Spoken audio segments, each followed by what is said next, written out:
Hello, my lovely anatomists.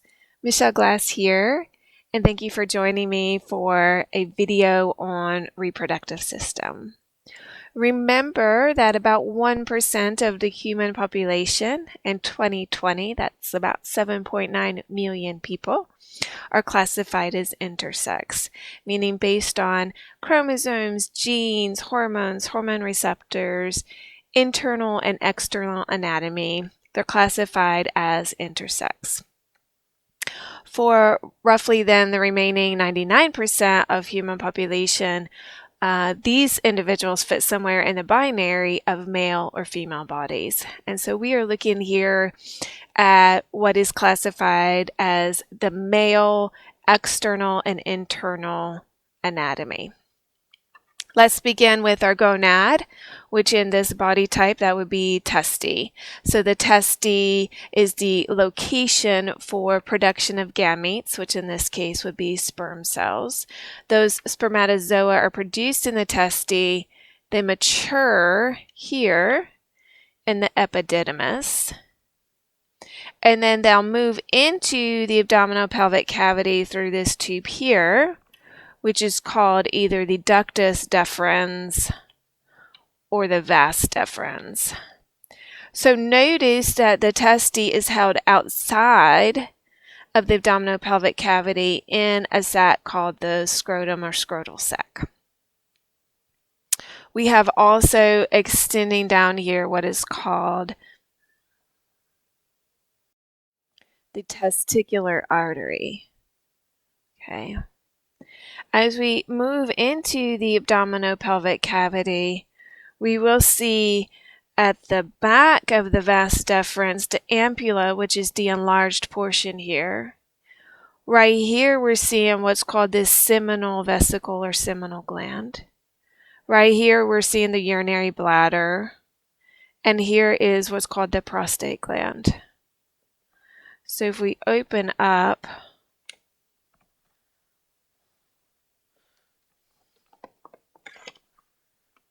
remember right here is the seminal vesicle.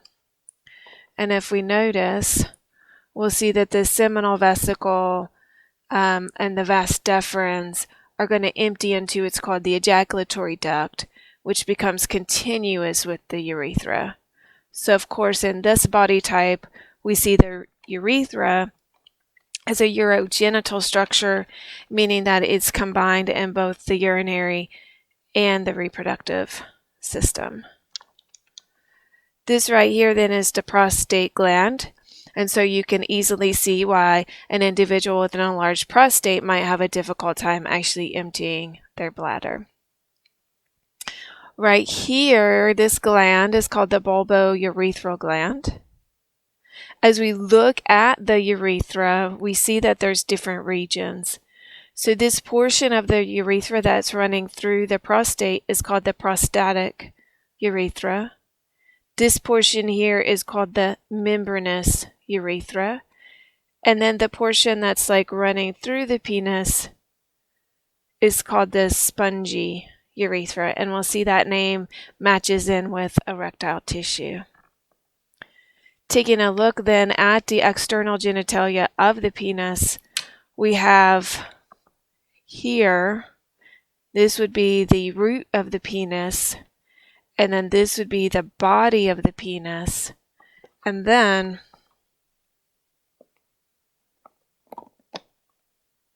we see this area here as the neck, and this is the glans penis.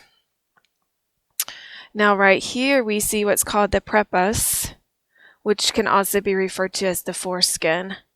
So in males that are circumcised, that foreskin has been removed, typically during infancy. And so in that case, then you may see just the glans penis there. I think probably the only other structure to point out here would be here you would have the external urethral opening.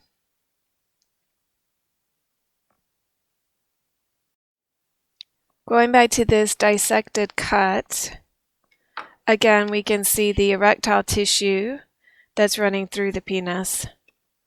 So we have surrounding the urethra, we have this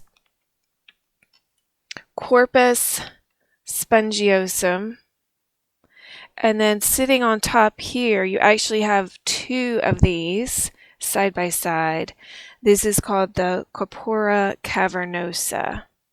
So the corpus spongiosum and the corpora cavernosa are the erectile tissues. So these are the tissues that during erection will fill with blood, resulting in that erection.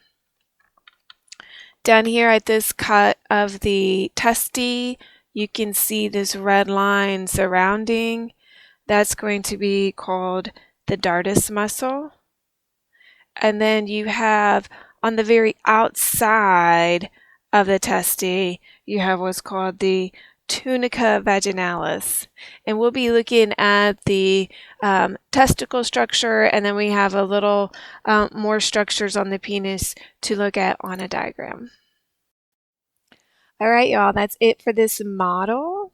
Stay tuned for a video on the diagrams and also on the female reproductive anatomy. And as always, take care of yourselves and each other.